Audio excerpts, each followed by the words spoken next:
Hi, I'm Marty Cohn, and this is Brattleboro Community Television's Meet the Candidates 2022. This series affords you an opportunity to hear from folks running for elective office. Today, our guest is Tim Wessel, who is running for Windham County State Senate. Welcome, Tim. Thank you, Marty. All right, so let's get this right off the bat. Why do you want to become state senator of Windham County? Well, frankly, it's because I feel I'll be very good at it. I have a lot of experience being on the Brattleboro Select Board. As you probably know, I'm coming up on 6 years now on the Brattleboro Select Board. And through that, we had a lot of interesting times. We had to deal with a lot of things that happened here in Brattleboro, Vermont. As you might also know, when the pandemic hit in 2020, I stepped up to be chair of the board. So that was a very difficult year. So I feel like I've gone through a trial by fire when it comes to the select board. Before that, basically my entire time in Vermont has been in various forms of public service. I did a lot of work with BCTV, working on getting this studio up, in fact, and ended up being president of the board for the last year I was there. I was there 11 years. Going back to other experiences, I really feel like I have a broad range of things I can offer to my constituents. I have a lot of lived experience when it comes to being a parent, including I now have a 4-year-old who I was a parent to while the pandemic was happening. So I'm very in tune with things like childcare situation in the state of Vermont still, problems that are continuing. And I also have a 33-year-old. So yeah, and when we moved to Putney many years ago, actually around the turn of the century, 2000, and built a house in the woods in Putney. So I have a sort of a wide-ranging of living experience here in Windham County, with being out in the woods with a solar-powered home that we built ourselves, and also living here in the big city of Brattleboro. So I know a lot about what Windham County, what makes it tick on several different levels. So all of this stuff put together, I really feel like I'd be a good choice for senator of Windham County. All right, so as you know, there are a couple of other people who think that they're a good choice for state senate. What sets you apart from the other candidates running? Well, I'm running as an independent, and part of the reason I'm doing that, Marty, is I'm not interested in putting any kind of party agenda up front. I'm interested in what works for Vermont. If you followed my work on the Brattleboro Select Board, it's no secret that I follow pretty much many of the values that the Democrats that are also running hold dear to them. But the difference is I understand how to make connections between people. I grew up in a quite conservative household, not Trump conservative, but sort of Ronald Reagan conservative. So I always joke to my friends that I know how to speak conservative. And I think the Senate needs at least one independent in the body, because there are a lot of moments, and you can think back on the previous year or the previous session, where they could have used somebody who could have made better connections with the governor, for instance, and frankly, the other votes that the Senate needs to get things done. And that includes Republicans still in Vermont. I generally have a problem with the two-party system, and frankly, who doesn't nationally, right? But I point out that in Windham County, we have a similar problem here with a one-party system, because you have a dominant Democratic Party. And I feel that having an independent in the mix is really going to be healthy for our legislature. Okay, so magic wand, you're one of the two state senators in Windham County. What would be your top 2 priorities? Yep. 2.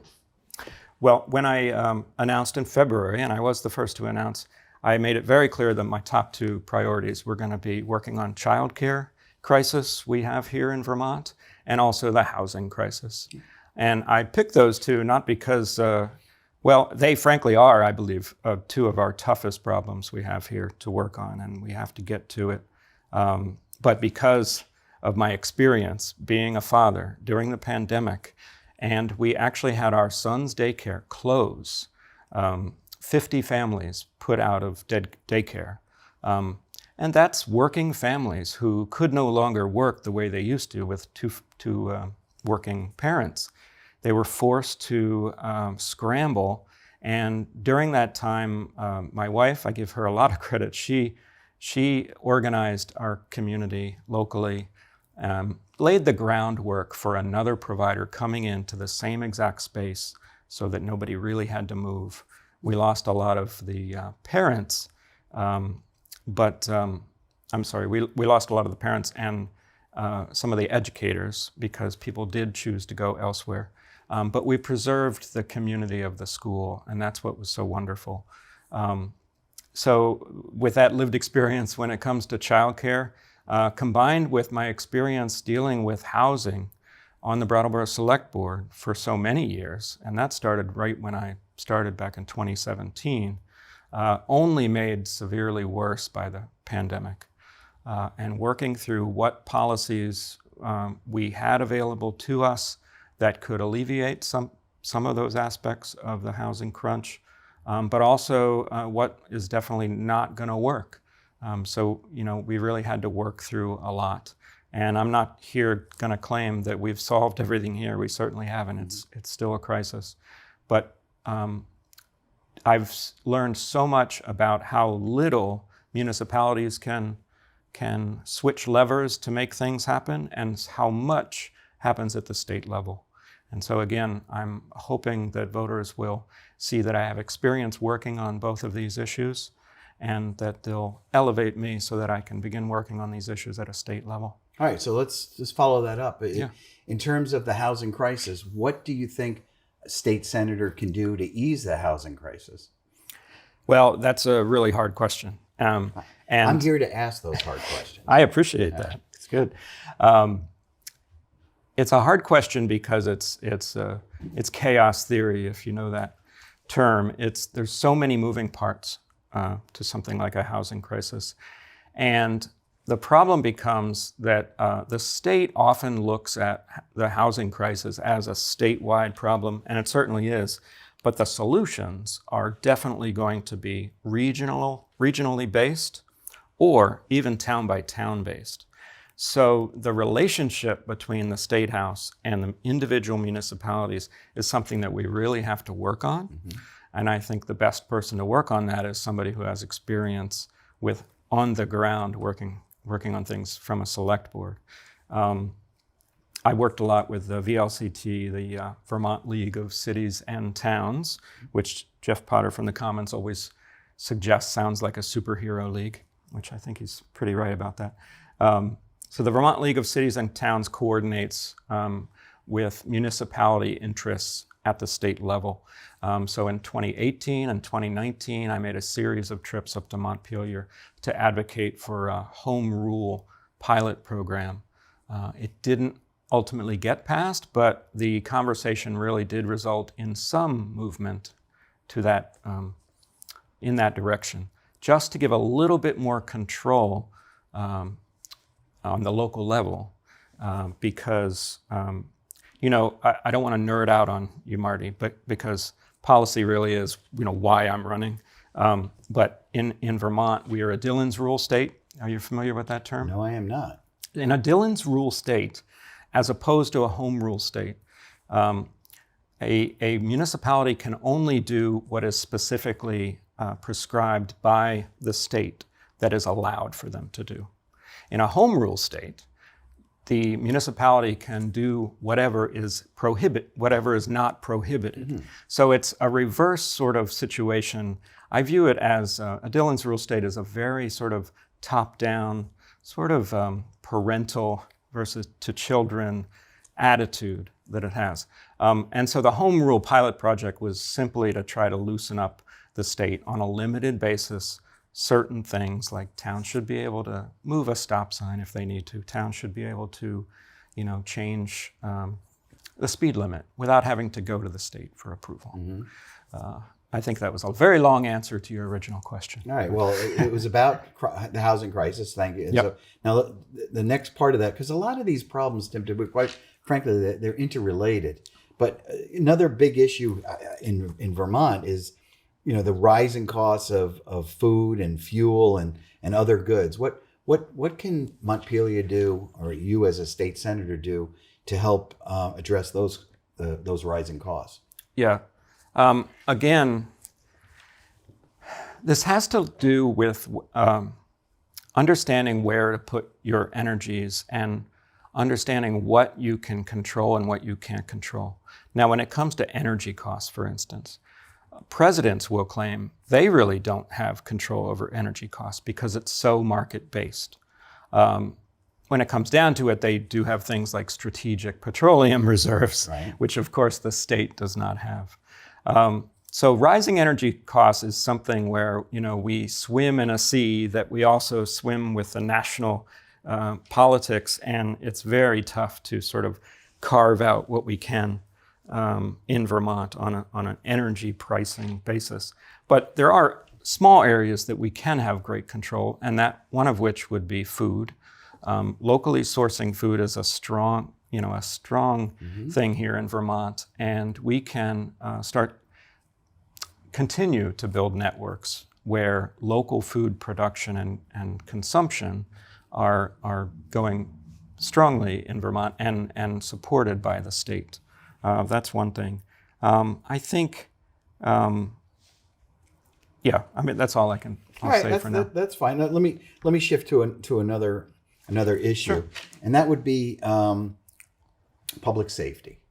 What one of the things? How would you enhance public safety and reduce violence that's not just here in Windham County but throughout Vermont? Well, I would challenge you a little on that because I would beg of everyone, and I have this experience a lot on the select board, I want people to take a cold, hard look at numbers, at the data of what we're talking about when we talk about violence. I believe that we have definitely an uptick in petty crime here in Vermont, as is going on nationally if you look at the numbers. The sort of Vermont exceptionalism gets into play here, where we think that we shouldn't have the problems of other states. It's a little bit of a strange thing that happens, but where there is poverty and where there are desperate people, there are crimes of opportunity that are going to occur. So I do believe that overall we have to seek justice, and we have to seek support of people who truly deserve support. And there's a balance to be struck there, because there's also a role for personal responsibility. And I don't think, for instance, Democrats like to talk about that too much. They like to talk about support, but there's a balance to be had. I'll give you an example. I was just talking to a constituent who was dismayed at, and a lot of people when they discover this don't understand, that in Vermont it's not illegal to take a look in someone's car window and even try the handle of the door, and to, once you take something out of that car, right, here in Brattleboro, right, that's illegal because that's stealing. But it is not illegal to, look into someone's car and sort of look around. It's a very strange loophole, and you wouldn't think that should be there. That's certainly something that I would like to correct if I get to the State House. Because that's an example of, we have ordinances and we have laws because we have a civilized society, and we've agreed that we should abide by certain rules of decency. Right. And that's a little strange little loophole that does actually give our police departments a lot of heartache, because they can't prosecute somebody until they can get the evidence that they've actually stolen something, which is very hard to obtain. Right. They can have all the CCTV footage of people opening doors that they want, but that's not really what's going to cut it in court in Vermont. Again, that goes to state rules, right, not local rules. Wow. A lot of people don't know that, but it's a fascinating little tidbit. But I think getting back to overall, I'd really like people to look at the bigger picture and what I'd be much more concerned about than somebody trying my car door. It's actually happened to me here in Brattleboro, and frustrating, I understand it.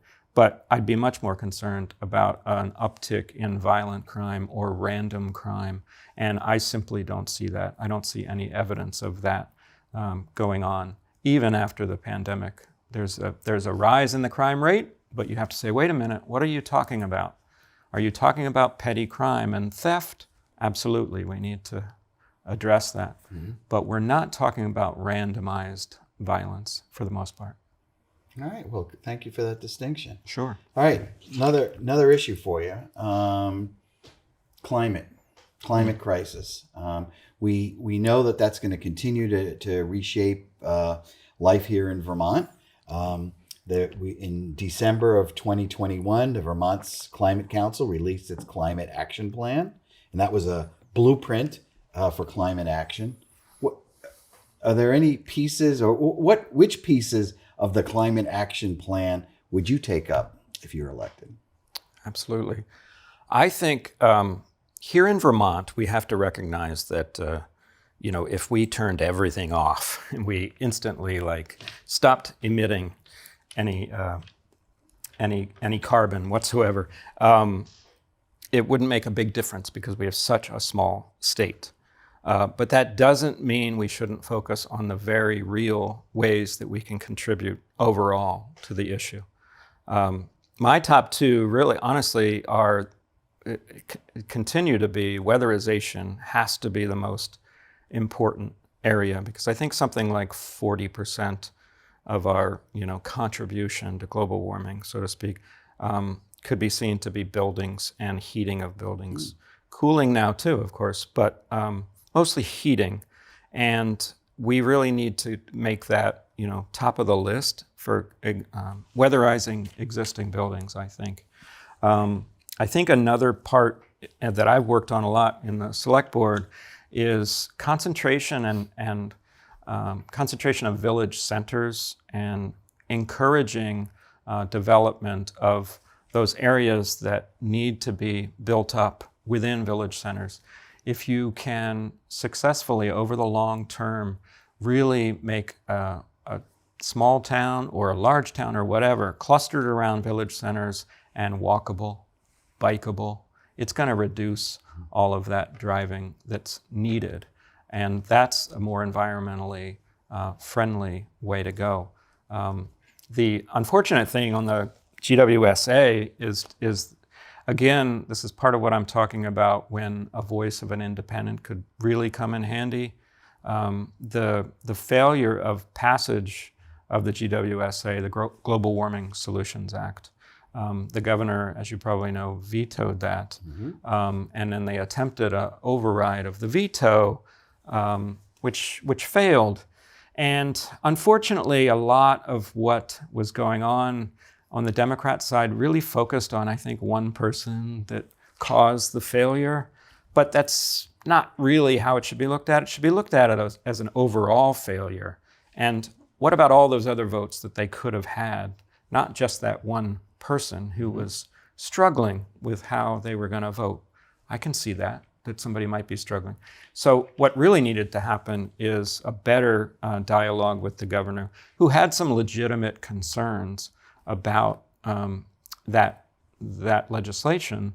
And I think his main concerns was that it wasn't, the data wasn't there attached to it, and there was no really measurable outcomes that were studied at all. And so I think the Democrats would say, well, that was in there and he's just using that as an excuse. But again, the failure was the overall vote total in that situation, and such a shame after so much work had been put into that. Right. All right. Now here comes the toughest question for you. Yeah. All right. What do you want voters to know about you? What do I want voters to know about me? Gosh. I told you it was a tough question. Yeah. Well, I think that they should know that I've been doing this intensely for 6 years. That counts up to at least over 200 meetings. And many of those meetings, I was leading the meetings as chair. That, gives you abilities, if you're the right person, to listen to people, to hear differing points of view, to hopefully find those points. I love to talk about Venn diagrams, those points of the circle where you have some agreement, because when you have agreement, you can then start to move forward, I think. It doesn't mean that that you have to always take a middle road, because when I fix my mind that I feel like this is the right way to go, that's the path I'm going to take. The difference with me, I think, that people will understand if they've dealt with me on the select board, is that we can have respectful conversations, and at the end of that conversation, you are definitely going to be heard, even if we don't agree. We might agree even less after the conversation, but there's going to be a dialogue, and the dialogue is what you need to move forward at all. I think I just want people to know that I work very hard at this. Part of my mission on the select board has always been communication and education. I like to tell people, hey, it's budget season coming up, and if you really care about having more sidewalks to repair here in Brattleboro, or more money to pave the roads when those potholes pop up in the spring, this is when you get involved, because we're about to start the discussion. Not at town meeting, because at town meeting, pretty much everything the course is set. So if I were to be the next senator, one of the two next senators, I would take that mission forward and try to do that as well. Let people know on a regular basis what's about to happen. Why they should care about it if it sounds too nerdy. Some of this is like translation of government stuff. Mm-hmm. And frankly, I don't know how useful I will be, because I haven't taken a crack at it yet, but I am asking for that chance. Okay, Tim Wessel, independent candidate for Windham County State Senator. Thanks for being on the show. Thanks so much. You can learn more by visiting Tim's campaign website, www.timwesselvt.com, www.timwesselvt.com. The general election is Tuesday, November 8th. Remember, you can vote early in person. You can vote absentee by mail, or vote absentee ballot hand-delivered on Election Day. Whichever way works for you, please vote. Thanks for watching Meet the Candidates 2022. I'm Marty Cohn. Stay healthy.